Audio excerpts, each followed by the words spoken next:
एकदम सबै मैले गर्नुपर्छ मात्र लिएर खाने मात्र छ मिसिनमा बस्ने हो र हेलो गुड मर्निङ शुभ बिहानी सबैजनालाई। सो म चाहिँ नाइट ड्युटी गरेर सुतेर अब चाहिँ निन्द्रा पुगिसकेको छ। अब भोक लागिरहेछ, खाले बनाउनु पर्ने हुन्छ है।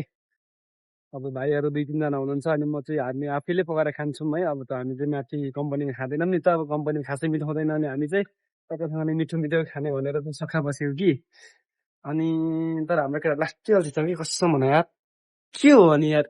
तेल पनि यत्रो राखेको छ, भाँडामा दुःख छैन, कुकर पनि दुःख छैन, के गरेको केटाले यस्तो यार। लगेर आगो फुकेको छैन, के गरेको जहिले पनि मलाई लाउँछ काम चाहिँ केटा, जहिले पनि मलाई लाउँछ क्या काम चाहिँ जतिखेर पनि नि। जहिले पनि सबै मैले गर्नुपर्छ मात्र लिएर भोलिदेखि मैले पकाउनु जाँदैछु नि केटा, बन्दा पकाउँदैन भोलिदेखि म सुतिहाल्छु। अनि खाजा पनि बनाएको छैन हो यत्रो यार, भोक लागेर म चाहिँ अब हुन नाइट ड्युटी गरेर अनि आएको नि त। अनि कस्तो भात यसो पकाउनु पर्छ, खाजा त बनाउनु पर्छ, केही छैन, तिनीहरू मात्रै खाजा हौ करे भए कस्तो हो न। अब भात पकाउनु पर्यो म चाहिँ टक्कसँगले। मासला फेरि चामल पनि सकिएछ यतिखेर, थेत्तरी हो चामल सकेर। चामल कहाँदेखि ल्याउनु मैले, अब चामल सकिएछ, दोकानमा पनि टाढो छ। आज केटालाई भात फुस्रै भयो, म पनि पकाउँदिनँ भात आज। म भन्दा भात पकाउँदिनँ, दाउरा पनि सकिसकेको छ, म दाउरामै हिँड्नु चाहिँ त अब। ए दाउरा पनि काट्नु छैन, दाउरा पनि सकिएछ, तामुलालाई भात पकाएर दिन्छु भने नि अरे आओस् न।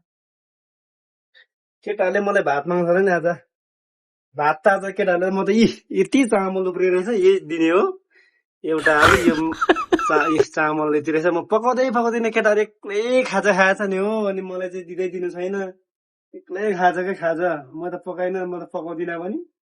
यसो भएछ त म सुत्छु। मिज्यू चाहिँ आउँदै रहेछ है, ल लन्ठ्याङ यतिखेर। मलाई त खाजा नै राख्दैन त अहिले। मैले भात पकाएँ भनेर आउँदै होला, म भातै पकाएको छुइनँ, त्यसै खास आज मैले चामल अलिकति राखेँ त्यही दिने हो। भात पाएको के को पाक्छ भात न हौ। बिहान एक्लै खाजा खाएर चाहिँ अनि मलाई राखिदिनु पर्दैन, नाइट ड्युटी गरेर बिहान उठाउनु पर्छ, एक्लै खाएर गएछ भन, कस्तो हो न। ला हो र मैले त नि चामल पनि थिएन, यति थियो अनि मैले त खाएर गएँ नि। अनि लु त्यसो भए यही खाउँ आज, लु भात त यही हो भात, यही खाउँ आज। मैले यति रहेछ चामल पनि, आलु एउटा मात्रै रहेछ, यति खानु। अब के गर्ने, अब यही त खाने होला नि, यही टोक्दै बस्नु ल। अब यही त खानु होला नि, अब यो भए पनि म त छोड्दिनँ,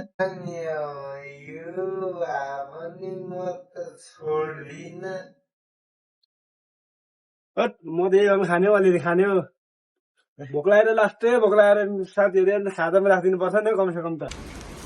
यहाँ हजुरहरूलाई मेरो भिडियो के कस्तो लाग्यो, यति दिनसम्म हेरेर साथ सपोर्ट गरिदिनु भयो र मेरो युट्युब च्यानललाई सब्सक्राइब गरिदिनु भएको छैन भने सब्सक्राइब पनि गरिदिनु होला।